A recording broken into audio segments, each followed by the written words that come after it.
E aí, pessoal, bora começar com uma pergunta que parece simples, mas na verdade é super profunda. Para que serve de verdade a educação física na escola? Olha só, a gente vai fazer uma viagem pela história da educação física, desde lá do comecinho até chegar numa visão bem mais moderna e, olha, transformadora. Vamos nessa? Então, para começar, o que é educação física afinal? É uma pergunta que parece boba, né? Todo mundo passou por isso na escola. Mas se a gente parar para pensar, qual é o objetivo de verdade por trás daquela aula? Para muita gente, a lembrança é de jogar bola, correr, fazer uns exercícios e tá tudo bem. Só que os autores que a gente está analisando aqui, eles vão além. Eles mostram que a coisa é bem mais complexa e importante do que parece. E para explicar isso, eles trazem um conceito que é a chave de tudo: cultura corporal. Guarda bem esse nome, porque ele vai ser o nosso guia nessa história toda. Certo. Agora, para a gente entender essa ideia de cultura corporal e por que ela é tão importante hoje, a gente precisa voltar no tempo. Vamos ver como tudo começou.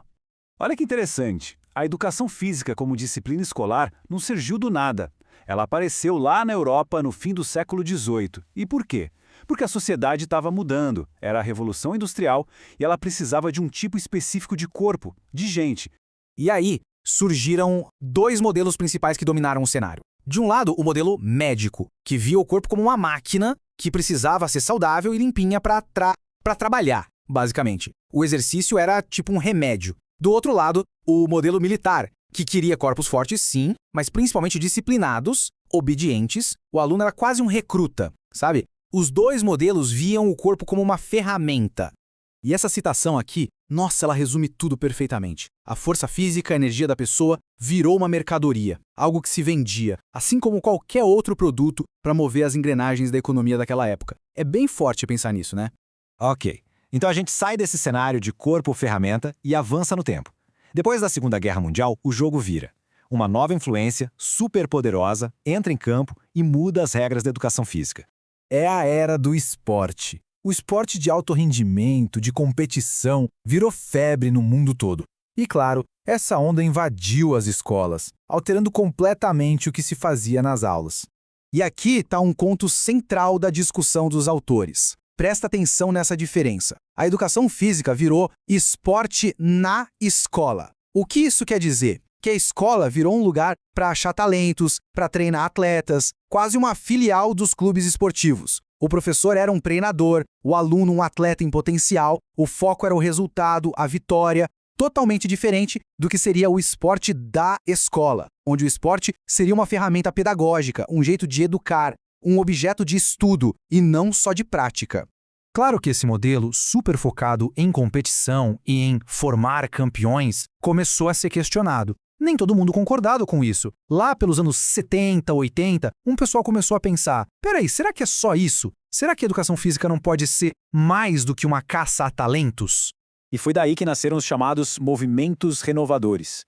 Eram basicamente uma reação a esse modelo esportivista e técnico. A busca era por algo mais humano, mais completo. Um desses movimentos foi a psicomotricidade. A ideia aqui era muito bacana, usar o movimento para desenvolver a pessoa por inteiro, unindo corpo e mente. O problema, segundo a crítica dos autores, é que essa abordagem era um pouco idealista, sabe? Meio que esquecia que a educação acontece num mundo real, cheio de questões sociais e históricas. Aí veio também a pedagogia humanista. O foco aqui era menos no resultado e mais no processo, na experiência de cada um, nas relações entre as pessoas. Uma visão super importante, mas que também recebeu uma crítica parecida, a de que ignorava um pouco os conflitos da sociedade, como as diferenças de classe, por exemplo. E por fim, tivemos o esporte para todos. A proposta era ótima. Vamos criar uma alternativa ao esporte de competição, algo que qualquer um possa praticar, do seu jeito, no seu tempo. Só que, de novo, a crítica foi, legal, mas para todos quem? A gente sabe que na prática os conflitos sociais, a falta de grana, de tempo, de espaço, tudo isso limita quem realmente tem acesso ao esporte. Bom, então a gente viu o modelo militar, o médico, o esportista e vimos as críticas a eles e também aos movimentos que tentaram renovar tudo. A pergunta que fica é, e agora? Para onde a gente vai? Se todos esses modelos que a gente viu até agora têm seus problemas, qual seria então a proposta para superar tudo isso? O que seria uma educação física de verdade para o nosso tempo? E a resposta, segundo os autores, está naquele conceito que a gente falou lá no começo. Lembra? Cultura corporal? Ela volta aqui, mas não só com uma definição. Ela é a proposta para superar tudo o que veio antes, aprendendo com os erros e acertos do passado para construir uma coisa nova. Então vamos lá. O que significa isso na prática? Uma educação física baseada na cultura corporal não quer só ensinar a pessoa a jogar, a dançar, a lutar. Ela quer que a gente entenda por que a gente joga o que joga. Quer que a gente analise os valores por trás do esporte. Competição é sempre bom. E a cooperação quer conectar o que a gente faz na quadra com os grandes problemas da sociedade. O objetivo final é transformar o aluno em alguém que pensa criticamente sobre a sua própria cultura de movimento. É sair do saber fazer para o saber sobre o fazer. E com tudo isso em mente, fica a reflexão. Pensa aí na sua experiência com a educação física na escola. Onde ela se encaixa nessa história toda? Era mais militar, mais esportista, ou já tinha um pezinho nessa nova visão? Olha, a gente só começou a arranhar a superfície desse debate que é riquíssimo. Para continuar acompanhando essa nossa análise completa do livro Coletivo de Autores, não esquece de se inscrever no canal, hein? Tem muito mais vindo por aí.